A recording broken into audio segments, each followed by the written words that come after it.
My name is Karen Hendricks and I'm a Reclaim the City Woodstock chapter leader. I'm also an occupier at the occupation called Sissy Gool House in Woodstock, which was formerly the old Woodstock Hospital. I occupy there with my 12-year-old son and my 76-year-old father. I'm also one of over 900 people occupying the Sissy Gool House. Many of the occupiers who live at Sissy Gool House are single parents, elderly people and children, many of whom have been displaced to find a home. The occupation is run by the leadership structure of RTC and is an organized community. Besides the campaigns and the protests and the actions for affordable inner city housing and the resisting eviction, unjust evictions and displacement campaign, the occupation is the only possible alternative housing model for the poor and working class people who have been displaced due to gentrification. Gentrification perpetuates exclusion of the poor from social and economic opportunities, particularly those of us who have been living in rented housing for generations and whose families have survived forced removals and the Group Areas Act during apartheid. So these high rise in rentals and rates have been the main cause or reason why housing has become a commodity for those who buy a property in the area. But to people like us, housing is not just about having a roof over our heads, but it is about family life, community building, and it is our fundamental right. All three spheres of government have no political will to reverse the legacy of spatial apartheid by building affordable inner city or affordable housing. Instead, the city of Cape Town has been relocating poor and working class people and evictees to live in temporary relocation areas, which are on the periphery of Cape Town, some 30 kilometers out of the city, far away from social and economic opportunities. This kind of exclusion to people like me is seen as spatially unjust because it stops the poor and working class from advancing upwardly in life. On the 18th of July 2017, the city of Cape Town promised 11 earmarked sites in the inner city of Woodstock and Salt River to build affordable housing. Almost 3 years, and not one brick has been laid on one of the sites.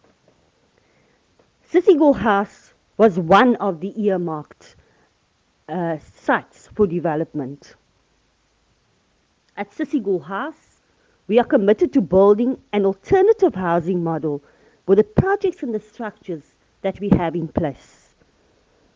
For example, we have a weekly feeding scheme, we have the monthly women and men's forums, the elderly seniors forum, the youth, and the after-school program and library.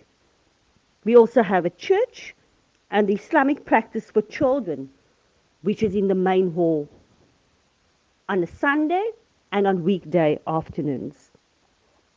One of the projects which benefits the occupation is our food garden project. We network with neighboring gardens in providing skills to the elderly and other occupiers, and the garden provides food security for the occupiers at Sissy Gool House.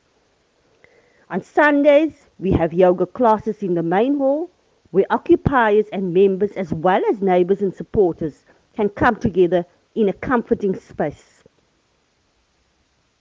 With the recent global outbreak of COVID-19, we have put out all our own measures to stop the spread 2 weeks prior to the state president announcing a state of emergency and a lockdown.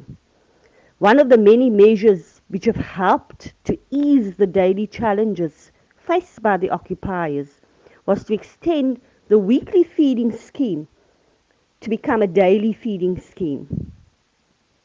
All the sections are fed with porridge in the morning and a cooked lunch or soup for 5 days of the week. We have also stopped visitation to the occupation and have lockdown times and rules in place. Leaders and monitors do daily patrols during the daytime and at night to ensure the safety of the occupiers and to flatten the curve to stop the spread of the coronavirus. We are also networking with community-driven projects in the area. The impact of the lockdown is very challenging to many of us, especially the most vulnerable who have always relied on the support and structural networks inside Sissigul House and in the community broadly. The lockdown during the COVID-19 pandemic has therefore had a material impact on the lives of many occupiers because it is these very social and cultural networks in poor and working class communities which allow us to either strive or thrive as communities. However, as the days grow on during lockdown, not being able to access some of these social and cultural networks has very deep material consequences for the most vulnerable, especially the elderly. Yet, at Sissigul House, Reclaim the City, its members and occupiers will remain united, and we will continue in our commitment to show Ubuntu and social solidarity as a community with a hope to overcome this pandemic and continue to build our community.